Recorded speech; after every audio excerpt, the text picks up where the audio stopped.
Anosognosia, from ancient Greek without, disease and knowledge, is a deficit of self-awareness, a condition in which a person with some disability seems unaware of its existence. It was first named by the neurologist Joseph Babinski in 1914. Anosognosia results from physiological damage to brain structures, typically to the parietal lobe or a diffuse lesion on the frontotemporal parietal area in the right hemisphere, and is thus a neurological disorder. While this distinguishes the condition from denial, which is a psychological defense mechanism, attempts have been made at a unified explanation. Anosognosia is sometimes accompanied by asomatognosia, a form of neglect in which patients deny ownership of their limbs. Causes. Relatively little has been discovered about the cause of the condition since its initial identification. Recent studies from the empirical data are prone to consider anosognosia a multi-componential syndrome or multifaceted phenomenon. That is, it can be manifested by failure to be aware of a number of specific deficits, including motor, hemiplegia, sensory, hemianesthesia, hemianopia, spatial, unilateral neglect, memory, dementia, and language, receptive aphasia, due to impairment of anatomo-functionally discrete monitoring systems. Anosognosia is relatively common following different causes of brain injury, such as stroke and traumatic brain injury, for example, anosognosia for hemiparesis, weakness of one side of the body, with onset of acute stroke is estimated at between 10% and 18%. However, it can appear to occur in conjunction with virtually any neurological impairment. It is more frequent in the acute than in the chronic phase and more prominent for assessment in the cases with right hemispheric lesions than with the left. Anosognosia is not related to global mental confusion, cognitive flexibility, other major intellectual disturbances, or mere sensory/perceptual deficits. The condition does not seem to be directly related to sensory loss but is thought to be caused by damage to higher-level neurocognitive processes that are involved in integrating sensory information with processes that support spatial or bodily representations, including the somatosensory system.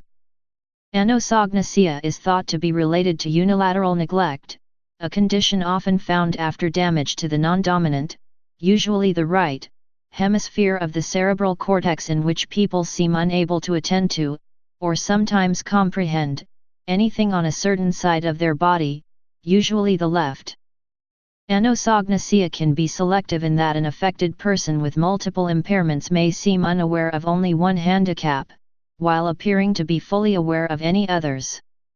This is consistent with the idea that the source of the problem relates to spatial representation of the body.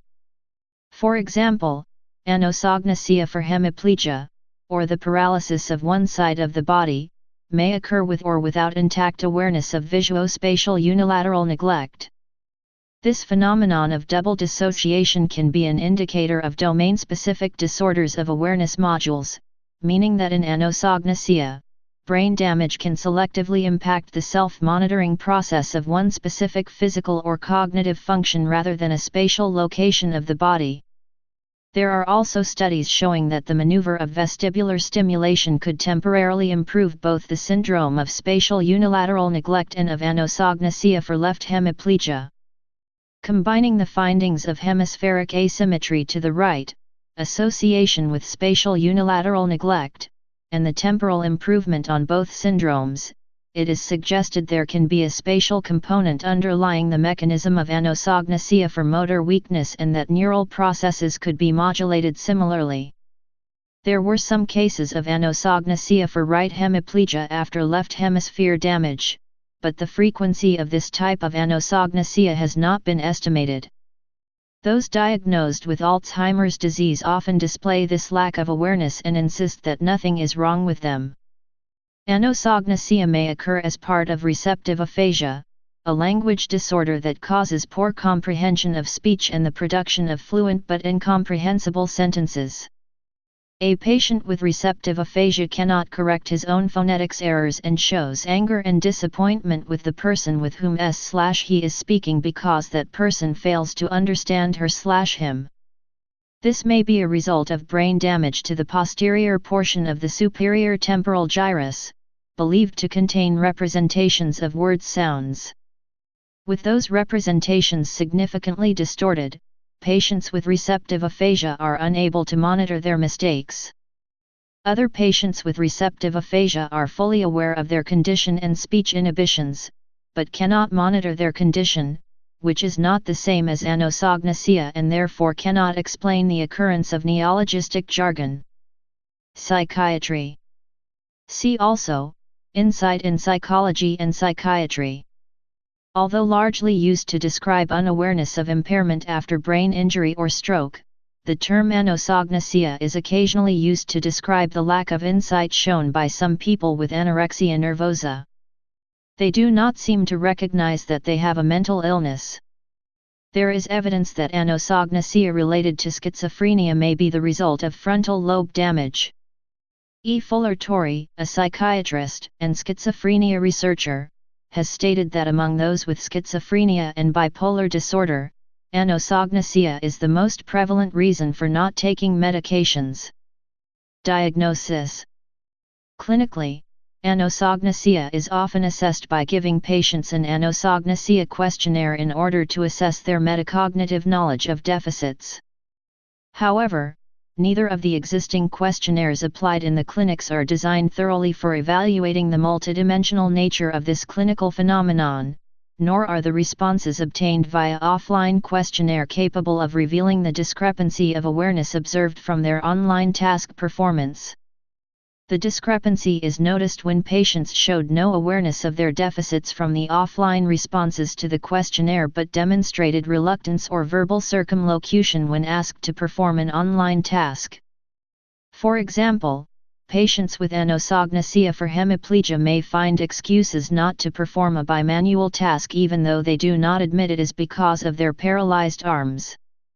A similar situation can happen on patients with anosognosia for cognitive deficits after traumatic brain injury when monitoring their errors during the tasks regarding their memory and attention, online emergent awareness, and when predicting their performance right before the same tasks, online anticipatory awareness. It can also occur among patients with dementia and anosognosia for memory deficit when prompted with dementia-related words, showing possible pre-attentive processing and implicit knowledge of their memory problems. More interestingly, patients with anosognosia may overestimate their performance when asked in first-person formed questions but not from a third-person perspective when the questions referring to others.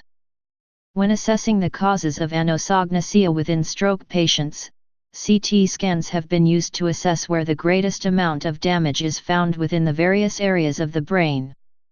Stroke patients with mild and severe levels of anosognosia, determined by response to an anosognosia questionnaire, have been linked to lesions within the temporoparietal and thalamic regions, when compared to those who experience moderate anosognosia, or none at all. In contrast, after a stroke, people with moderate anosognosia have a higher frequency of lesions involving the basal ganglia, compared to those with mild or severe anosognosia. Treatment. In regard to anosognosia for neurological patients, no long-term treatments exist. As with unilateral neglect, caloric reflex testing, squirting ice-cold water into the left ear, is known to temporarily ameliorate unawareness of impairment. It is not entirely clear how this works, although it is thought that the unconscious shift of attention or focus caused by the intense stimulation of the vestibular system temporarily influences awareness. Most cases of anosognosia appear to simply disappear over time, while other cases can last indefinitely. Normally, long-term cases are treated with cognitive therapy to train patients to adjust for their inoperable limbs, though it is believed that these patients still are not aware of their disability. Another commonly used method is the use of feedback comparing clients' self-predicted performance with their actual performance on a task in an attempt to improve insight. Neurorehabilitation is difficult because, as anosognosia impairs the patient's desire to seek medical aid, it may also impair their ability to seek rehabilitation. A lack of awareness of the deficit makes cooperative, mindful work with a therapist difficult. In the acute phase, very little can be done to improve their awareness, but during this time, it is important for the therapist to build a therapeutic alliance with patients by entering their phenomenological field and reducing their frustration and confusion. Since severity changes over time, no single method of treatment or rehabilitation has emerged or will likely emerge. In regard to psychiatric patients, empirical studies verify that, for individuals with severe mental illnesses, lack of awareness of illness is significantly associated with both medication non-compliance and rehospitalization. 15% of individuals with severe mental illnesses who refuse to take medication voluntarily under any circumstances may require some form of coercion to remain compliant because of anosognosia. Coercive psychiatric treatment is a delicate and complex legal and ethical issue. One study of voluntary and involuntary inpatients confirmed that committed patients require coercive treatment because they fail to recognize their need for care. The patients committed to the hospital had significantly lower measures of insight than the voluntary patients. Anosognosia is also closely related to other cognitive dysfunctions that may impair the capacity of an individual to continuously participate in treatment. Other research has suggested that attitudes toward treatment can improve after involuntary treatment and that previously committed patients tend later to seek voluntary treatment. Please subscribe and thanks for watching.